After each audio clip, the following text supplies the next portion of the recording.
Hello world, I'm joined today by one of my very talented A-level students. This is Jack.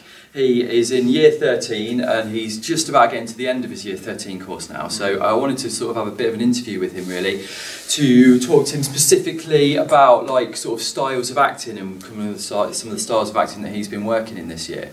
So Jack, how you doing? Alright, thank you, Mr. B. Let's talk specifically then about your text choice for DA3. So what you did for your text, let's have a chat about that. Okay, well my group decided to perform a piece which was East of playwright Stephen Berkoff, yeah. that's right. Stephen Berkoff. Yeah. Right. Great practitioner, and we wanted to focus on doing abstract style of drama. Yeah. Okay, cool. So what was it then that kind of appealed to you about the working in the abstract style, or what Berkoff style specifically? Yeah, it's kind of focusing on grotesque and exaggerating acting, and I hadn't done much of it before, so I wanted to focus on my movement and gesture and making it bigger, like bigger than life, sort of thing, and making it quite seem quite surreal and abstract. Yeah. So can you give me, I really liked you talking about that idea of like grotesque, so can you give me an example of like the kind of things that you can make grotesque within a performance? Okay, so kind of you've got like a hand gesture, like normal hand gesture, if you put your arm out, it's kind of like straight and adequate like that, whereas if I was doing it and performing in East, I'd kind of bend my hand a little bit like that and kind of go out and grasp it in like a grotesque, weird way. And so it seems quite surreal and quite weird. Yeah, definitely. Yeah. And same with body posture as well. So if I'm sitting quite straight, which is quite a usual thing in the conversation, whereas in my piece for East, my character Mike, I portrayed him as quite hunched over and quite grotesque, especially when he was moving around Sylvia. Yeah, that was probably good to carry on that point then, really, because it seems quite sexual is the best way to describe it. He's like a sexual character, isn't he? So like obviously you don't have to perform it now, but like what kind of, how did that work in with the grotesque? How did you get those two things working together?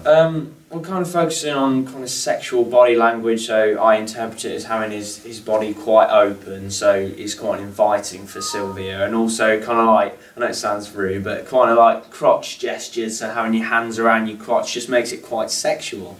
So yeah, that's trying to bring out his like animal side to Mike. Yeah, animal, isn't it? Definitely, yeah. Very animalistic. So something that people often say about Berkoff is like the challenge of it is sometimes like the language. Yes. So do you want to talk about language? Okay. Yeah. Well, obviously it's a play set in London, so obviously I had to adapt like a Cockney accent to it, but also another part which was difficult was like the poetic language of the play by Berkoff. It's kind of has like a rhythm to it when you say it, and you have to focus on getting your words around it.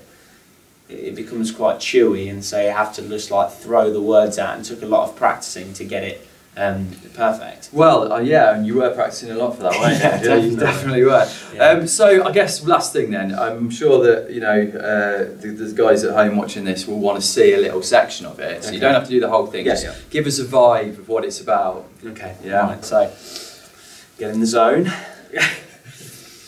Hello, darling. Fancy the chat? A stroll, a meal, a drink in a cock and ball surrounding a baby cham of two, with plethoras of witty verbiage spewing from my gutter mouth, with a laugh or two. They say a laugh doth provide the key to open Pandora's box of dirty tricks. Well, yeah, I definitely see it in that performance, like the kind of suggestive like movements and stuff, and like just the words that just make you want to move in a certain way. Gesture, Oh, brilliant. So thanks, Jack. Thanks no worries. For your time. Thank you, Mr. B. You guys enjoyed it. Thank you. Stephen Berkoff then, excellent practitioner to think about. He's also done a lot of plays, so if you were to choose Stephen Berkoff as a practitioner, you could then think about one of his plays, and then obviously those ideas can marry up quite nicely. See you next time.